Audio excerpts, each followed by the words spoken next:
ये जो लोग राधे राधे बोलते रहते हैं ना, अब वृंदावन जाओ राधे राधे, बरसाना जाओ राधे राधे, गोकुल जाओ राधे राधे, नंदगांव जाओ राधे राधे, हर जगह जिसको भी आवाज दो राधे राधे राधे राधे, बस यही आवाज कानों में पड़ती है। कभी सोचा है कि क्यों बोलते हैं राधे राधे? क्यों लोग बार बार कहते हैं राधे राधे? श्री कृष्ण के भी भक्त होंगे तो बोलेंगे राधे राधे। कभी जानने की कोशिश की है? तो ये प्रसंग सुनिए और जानिए कि क्यों कहते हैं राधे राधे। हरे कृष्ण दोस्तों, मैं हूं अनुज शर्मा। एक बार 3 साधु थे, 2 जवान थे, एक वृद्ध हो गए थे। जमुना किनारे बैठे थे, ठाकुर जी के अनन्य भक्त। पूरी जिंदगी सिर्फ कृष्ण कृष्ण कृष्ण कृष्ण कृष्ण कृष्ण कहते हुए निकल गई थी वृद्ध साधु की। बाकी 2 साधु जवान थे, उनके शिष्य थे, लेकिन तीनों ही अनन्य भक्त थे। एक दिन मन में विचार आया कि सब राधे राधे कहते हैं, हम कभी राधा रानी के महल नहीं गए, बरसाना नहीं गए। बरसाना चलते हैं, जो भिक्षा में मिल जाता था उसी से जीवन यापन करते थे। सच्चे भक्त थे, किसी ने दे दिया तो खा लिया, किसी ने नहीं दिया तो कोई बात नहीं। अब बरसाना जाने की बात थी तो वृद्ध साधु ने कहा, हमने सुना है कि वो राधा रानी का महल है ना, ऊंचाई पर है, बहुत सीढ़ियां चढ़नी पड़ती हैं। मेरे अंदर इतनी हिम्मत नहीं है कि इतनी सीढ़ियां चढ़कर ऊपर जाऊं। मैं तो यहीं से राधा रानी की मानसिक पूजा कर लूं, लेकिन तुम लोग जाकर जरूर आओ, तुम राधा रानी से मिलकर आओ। दोनों ने निर्णय लिया कि बरसाना जा रहे हैं, भिक्षा नहीं मांगेंगे। भिक्षा इसलिए नहीं मांगेंगे क्योंकि वो तो राधा रानी का घर है, वहां तो राधा रानी का महल है और हम तो ठाकुर जी के भक्त हैं। तो दोनों साधु बरसाना की तरफ चल पड़े। चलते चलते बहुत देर हो गई, भूख भी लगी थी। अब कोई देता था कुछ तो खा लेते थे, नहीं तो नहीं खाते थे। तो पहले साधु ने दूसरे से कहा, भूख लगी है, क्या करें, किसी से मांगे? तो दूसरे ने कहा, नहीं, अरे हम ठाकुर जी के यहां से आए हैं, राधा रानी के मेहमान हैं, राधा रानी खुद इंतजाम करेगी, हम क्यों मांगे किसी से, हम तो मेहमान हैं ना। तो चलो राधा रानी से मिलते हैं, देखते हैं क्या होता है। तो राधा रानी के महल के पास पहुंचे, सीढ़ियां चढ़ी, थक गए थे, ऊपर पहुंचे। ऊपर पहुंच के राधा रानी के दर्शन किए। भूख जोरों की लगी थी, लेकिन कहीं कुछ मिला ही नहीं और किसी ने कुछ दिया ही नहीं। राधा रानी के दर्शनों से तृप्त हो गए, मन प्रसन्न हो गया, आनंद आ गया। पहली बार राधा रानी को देखा था। राधा रानी की अटारी पर जाकर के हर किसी को सुकून मिलता है। वहां ऐसी हवा का झोंका चलता है कि आदमी कितना भी परेशान हो, कितना भी दुखी हो, प्रसन्न हो जाता है, सारी थकान दूर हो जाती है।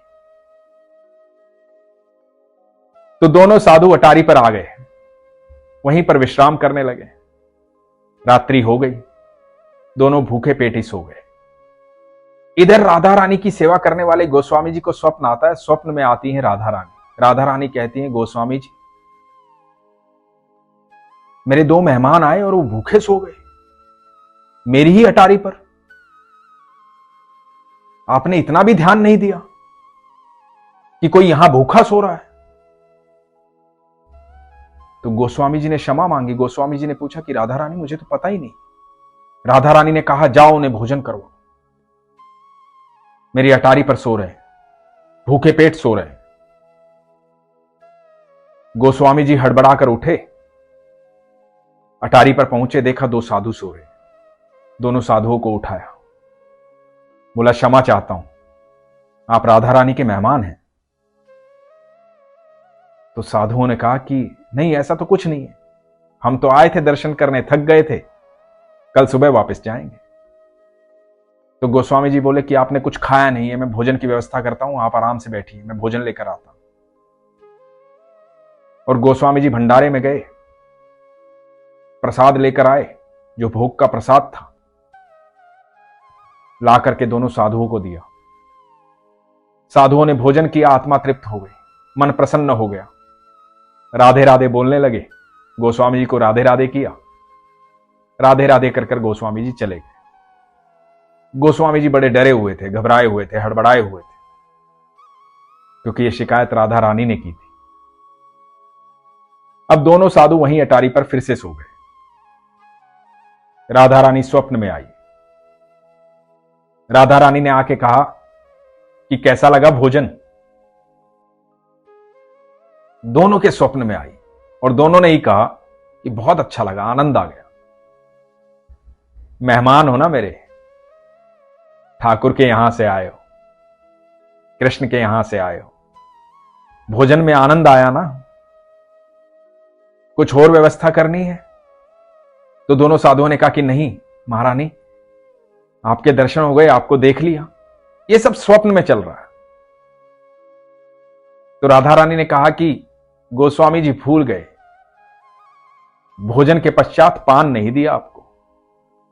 मेरे भोग में पान जो चढ़ा था, उस पान का बीड़ा आपको नहीं दिया, ये पान भी ले लो, पान ग्रहण करो, आप मेरे मेहमान हो। दोनों ने स्वप्न में पान लिया, राधा रानी को प्रणाम किया और राधा रानी स्वप्न में अंतर्ध्यान हो गई। यह सुबह 4 बजे की बात है। दोनों की एक साथ निंद्रा खुली। दोनों ने एक दूसरे की तरफ देखा। दोनों के मुख से निकला, राधा रानी आई थी स्वप्न में, पान दिया, और दोनों ने देखा कि जहां वो सो रहे थे वहीं पर पान रखे हुए थे। वो पान जो राधा रानी ने स्वप्न में दिए थे। पान ग्रहण किया, जोर से राधे राधे चिल्लाए। उसके बाद कभी लौटकर वहां से नहीं आए, बस राधा के होकर रह गए। ऐसी महिमा है मेरी राधा रानी की, ऐसी मेहमान नवाजी की। उन्होंने तो मजाक में कहा था कि हम राधा रानी के मेहमान हैं, कृष्ण के यहां से जा रहे हैं। लेकिन राधा रानी तो राधा रानी है, सबको उतना ही प्रेम करती है, उसे सब सुनाई देता है, सब दिखाई देता है। हमारे मन में जो भी भावना आती है हमारे ईश्वर के पास पहुंचती है, चाहे वो अच्छी हो या बुरी। इसलिए अपने मन को सात्विक रखें, सच्चा रखें, सरल रखें, सहज रखें, प्रेम से परिपूर्ण रखें। जिनके हृदय में राधा रानी और ठाकुर जी निवास करते हैं, वो कभी गलत सोचते ही नहीं और गलत कृत्य करते ही नहीं। हमेशा अच्छा साहित्य पढ़ें, अच्छी भावना रखें। आप यकीन मानना, जब भी आप सरल भाव से, सहज भाव से, बिना शंका किए कुछ भी ईश्वर से मांगेंगे, कुछ भी उनसे कहेंगे, वो अवश्य सुनेंगे, अवश्य देंगे। कोई भी समस्या आपके लिए बड़ी हो सकती है, लेकिन ईश्वर के लिए कोई भी समस्या बड़ी नहीं है। उनके लिए वो पल भर का काम है। लेकिन आपका विश्वास होना चाहिए, शंका नहीं होनी चाहिए। और यकीन मानना, जो लोग ये कहते हैं ना कि मेरा कुछ हो नहीं रहा है, वो हमेशा शंका करते हैं। जो लोग ये कहते हैं ना मैं बहुत दुखी हूं, वो शंका करते हैं। जिन्हें विश्वास होता है उन्हें हमेशा ये लगता है कि मेरा ईश्वर मेरे साथ है, मैं दुखी हो भी कैसे सकता हूं। तो इसलिए कभी भी ये शब्द अपने मुंह से मत निकालिए कि मैं दुखी हूं। विश्वास रखिए, सब कुछ बेहतर होगा, सब कुछ अच्छा होगा। ईश्वर आपकी बात सुनते हैं, आपके साथ रहते हैं। इसलिए हमेशा अपने विश्वास को मजबूत रखिए, अपना ख्याल रखिए। हरे कृष्ण।